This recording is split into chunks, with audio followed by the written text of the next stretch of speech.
வணக்கம் friends, welcome to தக்ஷதாசமையல். இன்றைக்கி வீடியோவில் நம்ம என்ன ரெசிபி பார்க்க போகிறோம்? நாங்கள் மஷ்ரூம் பெப்பர் ஃப்ரை. வாங்க அது எப்படி செய்கிறதுன்னு வீடியோக்குள்ளே போய் பார்க்கலாம். பெப்பர் மஷ்ரூம் ஃப்ரை செய்கிறதுக்கு ஒரு பேக்கெட் மஷ்ரூம் எடுத்துருக்கேங்க. எல்லாம் இந்த மாதிரி கட் பண்ணி தண்ணியில் போட்டு வச்சுருக்கேங்க. அதில் 2 சொட்டு எலுமிச்சம்பழம் பிழிஞ்சிருக்கேங்க. எலுமிச்சம்பழம் நம்ம எதுக்கு பிழிகிறோன்னா அப்போ தான் மஷ்ரூம் கருப்பாகாமல் இருக்கிறதுக்காகத்தாங்க. ஒரு பவுல் எடுத்துக்கலாங்க.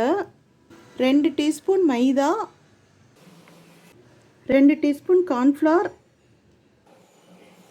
1/2 டீஸ்பூன் அரிசி மாவு, 1/2 டீஸ்பூன் உப்பு, 1/4 டீஸ்பூன் பிளாக் பெப்பர் பவுடர். எல்லாத்தையும் நல்லா மிக்ஸ் பண்ணிக்கலாங்க. கொஞ்சமாக தண்ணி விட்டுக்கலாம். பாருங்கள், ரொம்ப தண்ணி மாதிரி இல்லாமல் ரொம்ப கெட்டியாகவும் இல்லாமல் கரெக்டாக கரைச்சிட்டோம். இப்போ மஷ்ரூமை நான் வடித்து வச்சுருக்கேங்க. ஈரம் இருந்துச்சுன்னா இந்த மாவு ரொம்ப தண்ணியாக போயிடும், அதுக்காக தாங்க. ஆனால் உடனே போட்டுறணும், இல்லாட்டி கருப்பாயிரும். நல்லா கலந்துக்கலாங்க. பாருங்கள், எல்லாத்தையும் நல்லா மிக்ஸ் பண்ணிட்டோம். இப்போ இதை நம்ம ஆயிலில் டீப் ஃப்ரை பண்ணிக்கலாங்க. டீப் ஃப்ரை பண்ணுறதுக்கு அடுப்பில் ஒரு கடாய் வச்சுக்கலாங்க. மூழ்கிற அளவுக்கு எண்ணெய் விட்டுக்கலாம். எண்ணெய் சூடாகிட்டு இருக்குதுங்க, சூடாகட்டும். அதுக்கப்புறம் நம்ம டீப் ஃப்ரை பண்ணிக்கலாம். அடுப்பு இப்போ மீடியம் ஃப்ளேமில் தாங்க இருக்குது. பாருங்கள், ஆயில் ஹீட் ஆனது போதும், நம்ம எல்லாமே பொரிச்சுக்கலாம்.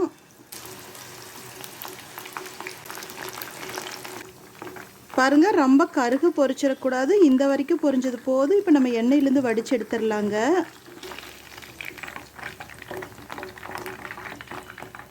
பெப்பர் மஷ்ரூம் ஃப்ரை பண்ணுறதுக்கு அடுப்பில் ஒரு கடாய் வச்சுக்கலாங்க. அதில் 1 டீஸ்பூன் ஆயில் விட்டுருக்கேங்க. இப்போ அடுப்பு லோ ஃப்ளேமில் தாங்க இருக்குது.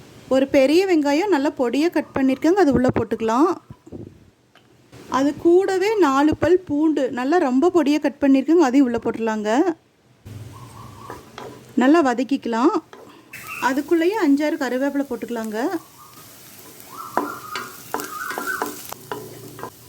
பாருங்கள், நம்ம போட்ட பெரிய வெங்காயமும் பூண்டும் நல்லா ஃப்ரை ஆயிடுச்சு.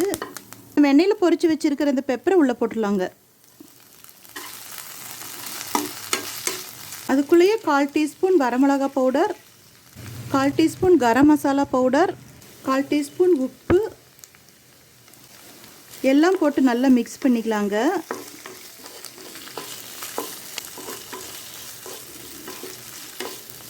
இப்போ காரத்துக்கு 1/2 டீஸ்பூன் க்ரீன் சில்லி சாஸ் நல்லா மிக்ஸ் பண்ணிக்கலாங்க. அடுப்பு இப்போ மீடியம் ஃப்ளேமுக்கு மாற்றிக்கலாங்க. பாருங்கள், நல்லா வதக்கிட்டோம். இப்போ கடைசியாக 1/4 டீஸ்பூன் பிளாக் பெப்பர் பவுடர் இப்படி தூவின மாதிரி போட்டுக்கலாங்க. நல்லா மிக்ஸ் பண்ணி விட்டுக்கலாம். இப்போ நம்ம அடுப்பை ஆஃப் பண்ணிடலாங்க. பாருங்கள், சுட சுட சூப்பராக நம்ம வீட்டிலையே பெப்பர் மஷ்ரூம் ஃப்ரை சூப்பராக ரெடி பண்ணிட்டேங்க. நம்ம சேனல் பிடிச்சிருந்தா லைக் பண்ணுங்கள், கமெண்ட் பண்ணுங்கள், ஷேர் பண்ணுங்கள், சப்ஸ்கிரைப் பண்ணுங்கள். அப்படியே பக்கத்தில் இருக்கிற பெல் ஐக்கானையும் மறக்காமல் கிளிக் பண்ணுங்கள். தேங்க்யூ.